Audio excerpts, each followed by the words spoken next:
pagbisita ninyo, pumunta pa rin kayo. At pag pumapasok kami doon sa loob, sinasabi namin lagi sa kanya na merong mga kababayan na nasa labas na nagpapakita ng suporta sa kanya. Kumusta na siya? Hindi ko siya nakita. Nakita ko siya noong Tuesday. Hindi ko siya nakita today. Ang schedule ng pagbisita ngayong araw na ito ay kay Hanilet at kay Veronica. Any update with the case, VP? Hindi niyo ba nakausap si... Well, I yung think he's lawyer? just only limit with answers, Attorney Kaufman, in terms of Ang sabi po ni Attorney Kaufman, either today raw po or Monday lalabas yung listahan ng defense team. So lalabas daw po 'yon sa court records either today. Pero napag-usapan po ba ninyo to ni Attorney Kaufman? Yes, napag-usapan namin, pero sila na lang siguro mag-update sa inyo kung ano yung mga ginagawa ng mga lawyers. So kung sinabi niya na ilalabas nila yung mga pangalan ng mga lawyers at personnel na kasama doon sa team, antayin na lang natin na lumabas yung document. Ma'am, nabanggit niyo rin po last time na sabi niyo po na inaayusin niyo lang po ang system dito sa The Hague. Yung system po yung tungkol po dito sa case ni former President. And ngayon po ma'am, nalalabas na po either today or Monday yung list ng names ng defense team. Ano pang inaasahating action from your side, ma'am? Kayo po ba iuwi na ng Pilipinas or ano po bang gagawin ninyo ngayon, ma'am? Tapos na yung trabaho ko dito. Yung nakita ninyo kanina, pinasok ko na naka-green na envelope.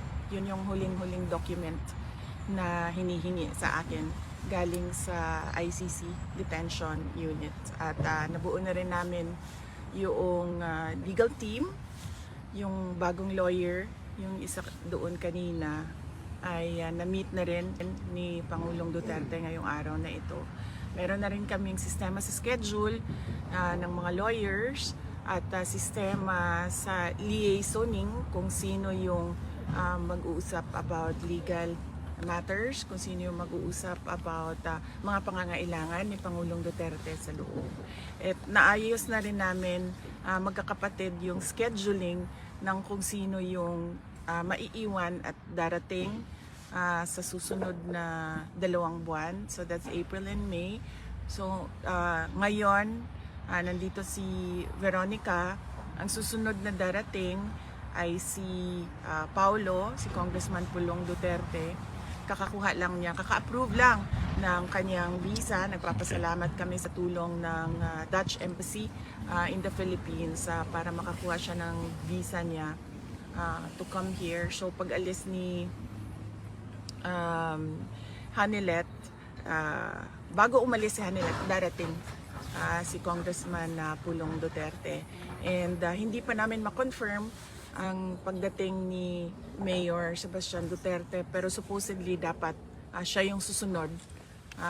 Pag alis ni Congressman Pulong Duterte, dapat nandito na siya sa The Hague para kung ano man yung allowed na visits para sa pamilya dyan sa loob, ay meron lagi family member na pumapasok doon at nakakausap ni Pangulong Duterte at nakakapagbigay ng updates sa kanya kung ano yung nangyayari dito sa labas, kung ano yung nangyayari sa atin sa Pilipinas, sa ating bayan. Ma'am, magpapasintabi lang po ako sa next question ko, ma'am. Nabanggit po ninyo na sa darating po na 2 buwan ay meron pong mga kamag-anak, kapamilya po ng dating Pangulo na magbabantay or pupunta po dito sa The Hague. Sino po ang magpapondo nitong mga pagpunta po ng mga kamag-anak ninyo dito? Hindi namin napag-usapan yan. Kasi meron namang trabaho lahat. Si Hanilet ay merong mga negosyo. Ako, meron akong trabaho, may sweldo ako, meron din akong other income na tinatawag. Ang aking kapatid na si Congressman Pulong ay meron ding trabaho and meron ding sweldo si Mayor Baste. So hindi namin napapag-usapan yung pera. So ang tawag sa amin ay KKB, Sa kanya-kanyang bayan. Willing kami buong Kanya-kanyang Pilipinas bayan. at buong mundo tumulong. May pera nga kami.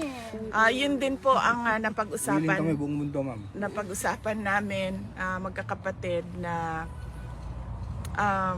hindi tumanggap ng donation at hindi humingi ng tulong. At kung kailangan man magbenta ng mga gamit, ay yun ang gagawin para magkaroon ng financial support sa aming kailangan gawin dito. Ma'am, Yes. may pronouncement si Senator Amy Marcos. Parang obviously she's now no longer part of the administration party. Did she even communicate with you? Because you were friends before. We're still friends, ma'am. Opo. Inimbita nga niya ako doon sa second hearing, ma'am. Unfortunately, the last 4 days dito medyo hectic na siya kasi tinatapos na namin yung organization at sistema. So medyo hindi ko na... At saka 3 a.m. kasi sa oras natin dito yung kanilang hearing doon. So medyo mahirap talaga siya para sa akin na umattend ng second hearing. Pero kung meron namang future hearings na meron silang tanong sa akin tulad ng kung anong nangyari sa Hong Kong or anong nangyari pagdating ni Pangulong Duterte sa Manila, willing naman po ako sumagot. At yes, so yun, inimbita niya ako, ma'am, kaso hindi kaya ng schedule ko na gumawa na umattend online. But I am open in the future hearings in the event that she needs my input in the committee hearings that she is conducting in the Senate. At magkaibigan pa rin kami, ma'am.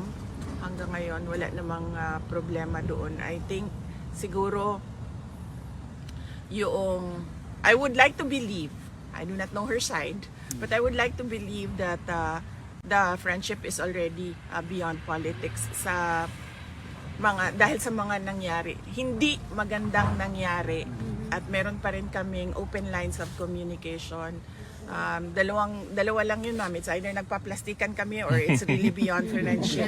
I would like to believe that it's beyond politics already. So I would like to believe it's a friendship beyond politics already. Vice President, there's a statement by the Senate President, Chis Escudero, that he said, as of February, you are now not a longer Vice President anymore. It's a contradictory statement. It's because the impeachment process is not even started.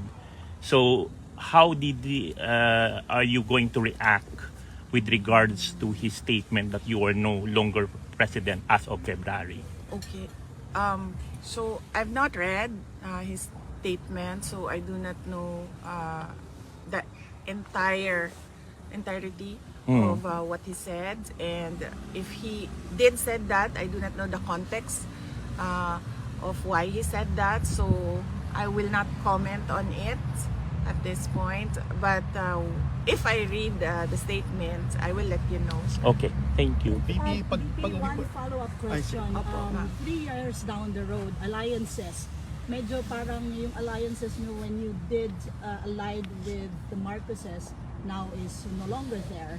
Are you still willing to make alliances with other political figures or families?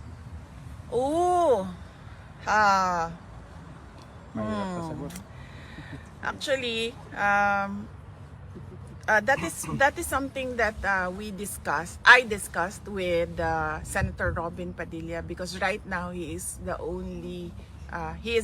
president of PDP Laban, and their chairman, former President Rodrigo Duterte, is inside the detention unit.